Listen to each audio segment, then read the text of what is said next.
Usually, when we talk about MIDI polyphonic expression, we talk about software and computers and plugins and DAWs.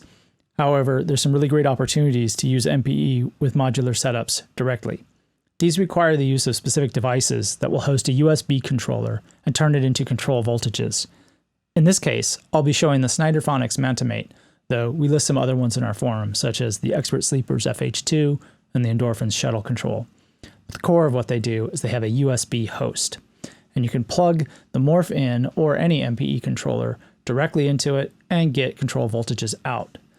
So let's take a quick listen to what this sounds like.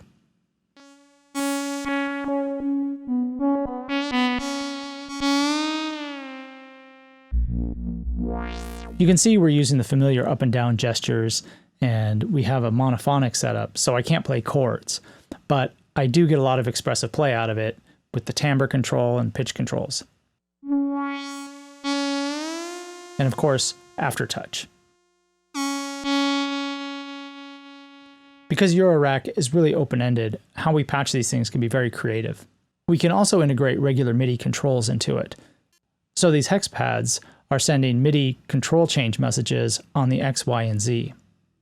So I can take the pressure on this right one and modify the VCA of the modulation signal from a sequencer, and that goes into an oscillator. I can also use them to control effects and timbre controls on an oscillator. On the left, I have a delay wet-dry mix.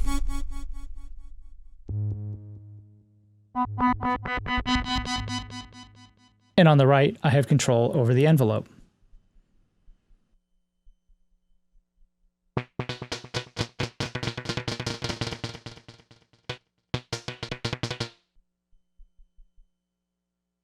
I can also control the morph modifier on this oscillator, which this particular module has. So it's equivalent to turning one of the knobs on that module. So there's already a lot of control we can get over the type of sound just from a single patch using the controllers and fingers. So let's take a look at the MantaMate and see how this patches up and get a little inspiration going for some things you might be able to do with Eurorack and MPE.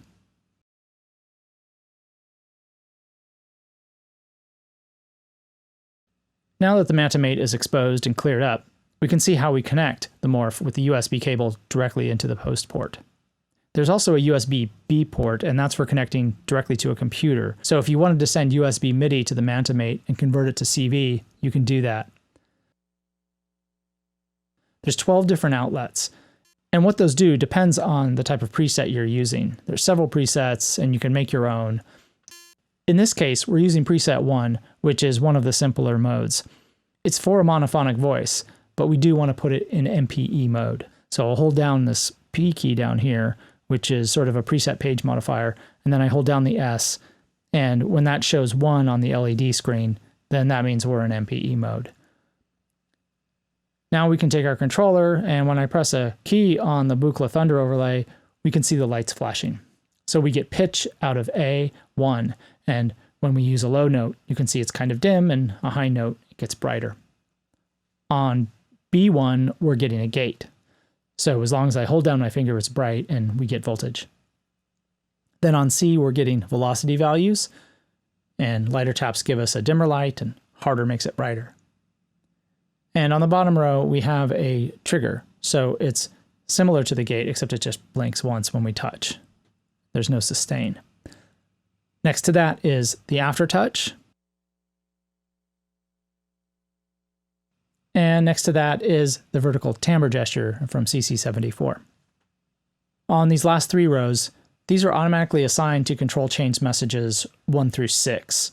You can program this, but it was just easier for me to use the Sensel app and reprogram the Thunder overlay, so they send CCs 1 through 6. The left one is modifying X, Y, Z.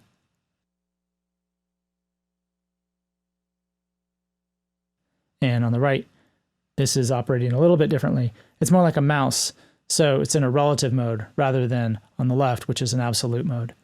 This is always 0 on the X, and this is always 127. Whereas here, you can see the light slowly building up and dying as I go up and down, scrolling. Pressure is always absolute.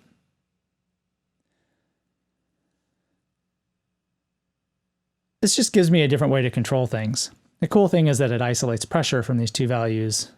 On this left side, if I press down for pressure, it always changes the X and Y values. So using these relative values is nice for setting the envelope to something specific and then be able to use this pressure for something else. Now we've explained all these things, let's take a look how we might patch this up.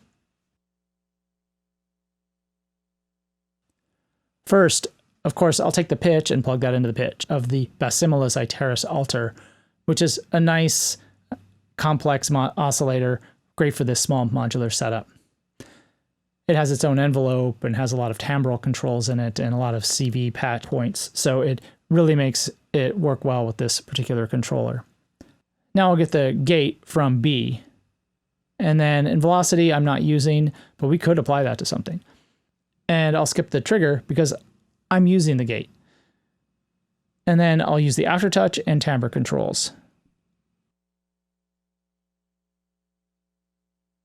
I'm going to take the pressure and put that in the harmonic input on the oscillator to add harmonics the harder I press. And then CC74 or timbre is going to do something traditional and just control the filter. So this will control the brightness. And then I have the delay effect, which is just a simple Pico DSP module that's going to be on X, so I can control the wet amount of the delay. And that's just controlling a VCA that mixes in the delay. And then finally, I'll use this for the appropriately named morph parameter that's on the Basimilus.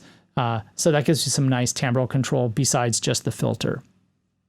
I'm not using pressure on the left. Then on the right, I'll be using attack and decay.